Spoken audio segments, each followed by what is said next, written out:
नाली जब के मोअज़्ज़िज़ दोस्तों अस्सलाम वालेकुम। मोअज़्ज़िज़ नाज़रीन, आज हम हज़रत निज़ामुद्दीन औलिया रहमतुल्लाह अलैह का एक ऐसा वाक़या आपको बताने जा रहे हैं जिसे पढ़ने के बाद आप अल्लाह के वली के इस इल्मी मंजिलत का तसव्वुर करके झूमते रहेंगे। आपका नाम सैयद मोहम्मद निज़ामुद्दीन और वालिद का नाम सैयद अहमद बुखारी है। आप निज़ामुद्दीन औलिया, महबूब इलाही, सुल्तानुल मशाइख, सुल्तानुल औलिया और ज़री ज़र्ख वगैरह हैं। आपकी विलादत 636 हिजरी 19 अक्टूबर सन 1237 में हुई। हजरत निज़ामुद्दीन औलिया रहमतुल्लाह अलैह अक्सर एक जुमला कहा करते थे कि हमसे तो धोबी का बेटा ही खुश नसीब निकला, हमसे तो इतना भी ना हो सका, और फिर गश खा जाते थे। एक दिन उनके मुरीदों ने पूछ लिया कि हजरत ये धोबी के बेटे का वाकया क्या है। आप रहमतुल्लाह अलैह ने फरमाया कि एक धोबी के पास महल से कपड़े धुलने आया करते थे और वो मियाँ बीवी कपड़े धोकर तह बनाकर वापस महल पहुँचा दिया करते थे। उनका एक बेटा था जो जवान हुआ तो कपड़े धोने में वालिदैन का हाथ बटाने लगा। कपड़ों में शहजादी के कपड़े भी थे जिनको धोते धोते वो लड़का शहजादी के नादीदा इश्क में मुब्तला हो गया। मोहब्बत के इस जज्बे के जाग जाने के बाद उसके तौर तरीके बदल गए और वो शहजादी के कपड़े अलग करता और उन्हें खूब अच्छी तरह धोता और उसके बाद एक खास निराले अंदाज में तय करके रखता। ये सिलसिला चलता रहा। आखिर वालिदा ने इस तब्दीली को नोट किया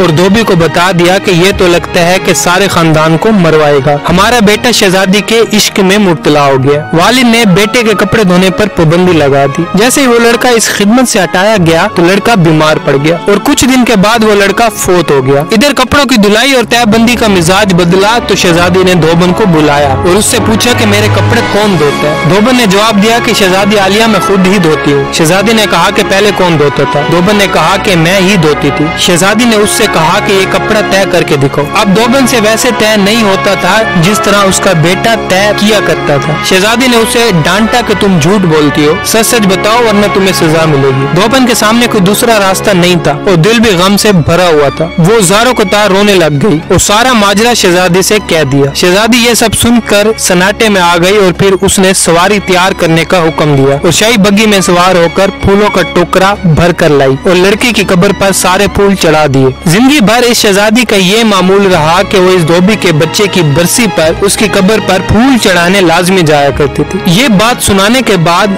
हजरत कहते हैं कि अगर एक इंसान से बिन देखे मोहब्बत हो सकती है तो भला अल्लाह से बिन देखे मोहब्बत क्यों नहीं हो सकती। एक इंसान से मोहब्बत एक इंसान के मिजाज में तब्दीली ला सकती है और वो अपनी सलाहियत, मोहब्बत और मेहनत उसके कपड़े धोने में लगा सकता है। तो क्या हम अल्लाह से अपनी मोहब्बत को उसकी नमाज पढ़ने में इसी तरह दिलो जान से इस्तेमाल नहीं कर सकते, मगर हम बोझ उतारने की कोशिश करते हैं। अगर शहजादी मोहब्बत से तयशुदा कपड़ों के अंदाज को पहचान सकती है तो क्या रब करीम भी मोहब्बत से पढ़ी गई नमाज और पीछे छुड़ाने वाली नमाज को समझने से आजिज है। हजरत निज़ामुद्दीन औलिया रहमतुल्लाह अलैह फरमाते हैं कि वो धोबी का बच्चा इस वजह से कामयाब रहा कि उसकी मोहब्बत को कबूल कर लिया गया, जबकि हमारे अंजाम का कोई पता नहीं है कि कबूल होगी या हमारे मुंह पर मार दी जाएगी। अल्लाह जिस तरह ईमान और नमाज रोजे का मुतालबा करता है इसी तरह अपनी मोहब्बत का तकाजा भी करता है, मगर हम गाफिल हैं। आप फरमाते हैं कि अल्लाह की कसम अगर ये नमाजें ना होती तो अल्लाह से मोहब्बत करने वालों को दिल इसी तरह फट जाते जिस तरह धोबी के बच्चे का दिल फट गया था। ये सारी रात की नमाजें ऐसे ही नहीं पढ़ी जाती, कोई जज्बा है जो खड़ा रखता है। मोहतरम दोस्तों, उम्मीद करता हूँ कि वीडियो आप लोगों को पसंद आई होगी। मजीद ऐसी वीडियोस को देखने के लिए हमारे चैनल को सब्सक्राइब कर लें। हमारी अगली वीडियो आने तक अपना बहुत ख्याल रखिएगा। खुदा हाफिज।